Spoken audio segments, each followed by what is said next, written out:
Hello, my royal lovelies, and welcome back to the channel. It is late at night, and I have just seen a report that Prince Harry, the Duke of Sussex, did in fact return to the UK to attend the funeral of his uncle Robert Fellows, along with Prince William. So it was rumoured that Prince Harry had been seen at LAX, potentially travelling in the direction of the UK. Well, it turns out that he actually did. So he came over, I do believe, on the 27th. And as I said, attended the funeral with Prince William for their uncle Robert Fellows. Now, of course, this is amid an ongoing rift between the currently estranged brothers. Locals in Snettisham in Norfolk confirmed that the pair were both in attendance yesterday at a service for Lord Fellows, who died, of course, last month. And that service was private, it wasn't publicised, there weren't any details made available to the public. The newspapers have all said that they did know all of the details about when it was happening and where it was happening. But I think out of security concerns, they did not make any of this public. So much for the dastardly press, who have actually been very, very cordial and respectful during this time. So this is the first time that William and Harry have been seen together in 2 years since, of course, Her late Majesty's funeral in 2022. The last time the warring brothers were in the same room as one another was for the King's coronation, which was, of course, more than a year ago. Earlier reports have suggested that the Duke of Sussex would not fly to the UK for his uncle's funeral because of security concerns, after losing, of course, his legal fight to regain his royal protection. I think there could be many reasons why we didn't know that this was happening. I think, one, the press probably didn't know that Harry was due to return. I think it may have been a last-minute decision for Prince Harry to come over. Perhaps he was at a loose end. Perhaps he had nothing to do in Montecito other than feed chickens. So he's quite fond of splashing the air miles, isn't he, my loves? And just jetting over. He probably didn't even stay very long. I reckon he came over, maybe stayed a night somewhere. Now, Snettisham is, of course, in Norfolk, which is near the Sandringham estate. So we do not know whether or not he stayed at Sandringham or a property in the vicinity. He could even potentially have stayed at Wood Farm, perhaps with the King's permission. I definitely don't think he stayed at nearby Anmer Hall, which of course is Prince William and Catherine's residence. So, you know, where he stayed, I don't know. He could have even stayed in a hotel in London and sort of made that journey over to Norfolk. We really, really don't know. But I imagine he would have stayed perhaps one night and then got the earliest plane back to Montecito, or rather LAX again, I would imagine. Harry did, in fact, make the discreet dash to attend the service. Of course, Robert Fellows was 82 years old when he passed away. The Duke is believed to have flown from Los Angeles International Airport on August the 27th. That correlates with reports that he was seen at the airport and people wondering where he was going. So now, of course, we know. And I did see on social media people were suggesting what he might be attending. Would he be going to Balmoral, for example, or would he be going somewhere else? Well, now we know. But key eyewitnesses said that they didn't see the warring brothers speak to each other. Now, this is quite important because I think a lot of people probably would be concerned that perhaps with all the talk of reconciliation and forgiveness that's been going on in recent days, the king, of course, getting the spiritual advice, Meghan supposedly telling Harry to sort of, forgive and forget. Not that, I mean, it should be the other way around, is what I'm trying to say. So a lot of people, would be concerned that perhaps he was trying to wheedle his way back into the royal family, but it seems like William is holding firm, he's holding strong, and just because they happen to be in the same room, they have not been speaking. It does go to show the depth of the rift, because a lot of the times, family funerals, occasions like this, can actually bring families back together. But the size of the rift it's deeper than the Mariana Trench, my lovies, and William is holding firm.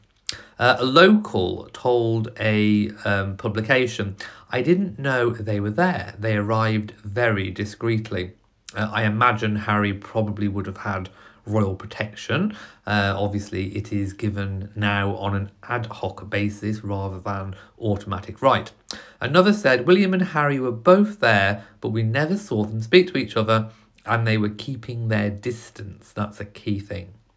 They reportedly sat apart at the back of St Mary's Church in Snettisham, where the service for Eton-educated Lord Fellows took place. So now the publications can divulge information because it's already happened, and those people involved and the family have now obviously long gone from there. Sources spoke of how the pair arrived very discreetly and that you wouldn't have even known that they were there. The two brothers have barely spoken to each other since the Duke and Duchess of Sussex left the UK for the US and abandoned their royal duties. I don't think William or Harry would have wanted to have made a scene. They definitely wouldn't. I mean, either brother, I don't think, would have wanted to have made the funeral about them. I think that's the last thing that they would have wanted. Even though we know that Harry and Meghan are glory hunters, there are some limits. I mean, I do think, the Queen's funeral, they tried to, get the attention on themselves, but this was very, very, very low key, and they do have to be respectful of, that it's not just their family, the family is wider than that. So I think they would have wanted to have been, both brothers, remain incredibly respectful of that. I think William and Harry's paths might cross, when Harry goes to New York to do his supposedly promotion or finishing off loose ends of different projects. And of course, William is potentially over there for the Earthshot Prize, although we don't know if he's going because it hasn't been confirmed. And, perhaps he might not be able to. Maybe Catherine might not be feeling well. We don't know what's going on behind private doors there. And also that period is set to take place during the UN General Assembly high-level week. So there's a lot going on in New York in that period. I think that it's just poignant and important to note that William and Harry haven't made up. If things were on good terms, locals would have seen them talking to each other. I mean, even passing civil comments, just casual chit-chat, hi, how are the kids, how's Catherine, blah, blah, blah, how's Meghan.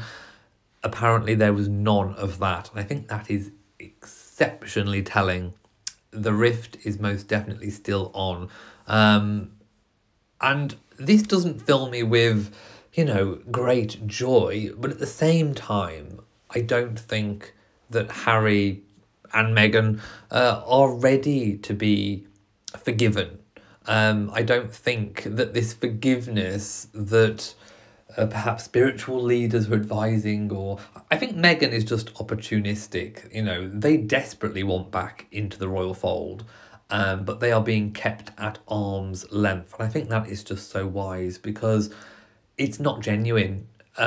If someone who is seeking forgiveness is genuine, then you know if they're being genuine or not. You can tell in their eyes, you can tell in their voice, or even if they're sending an apology letter, if it's genuine. But with those two grifters, you just know that nothing is genuine. It's not sincere. And, you know, William and the king are not stupid. The king is always going to be Harry's father, and that is always going to hurt that Harry turned so much on them and wanted to harpoon them and lambast them in Spare and Oprah and Netflix. You know, that must cut to the quick. You know, everything that the king has and that family have given Harry. I mean, Meghan wouldn't have even looked twice at Harry if he hadn't been royal. If Harry had just been an ordinary citizen working at McDonald's or even in the army, would Meghan have even glanced his way? Absolutely not. She had her sights set on furthering her career. That's why she met Piers Morgan. She wanted Piers Morgan's contacts.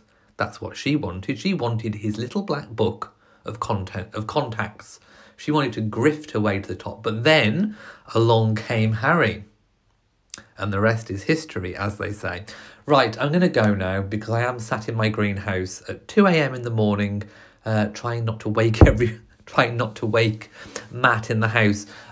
So this story just came in and I wanted to get it out there as quickly as possible because I am going on holiday. So I've stacked lots of content, but I wanted this to get out before I leave. So thank you for listening to this video. Please leave me your comments. And obviously, if we do find out any more information, I will make a video when I'm back. So thank you for watching. If you've enjoyed it, please give it a big old thumbs up. Don't forget to share on social media. And of course, do hit that bell so that you know whenever I upload a new video. So from me, mwah, to you all, my lovies, and goodbye.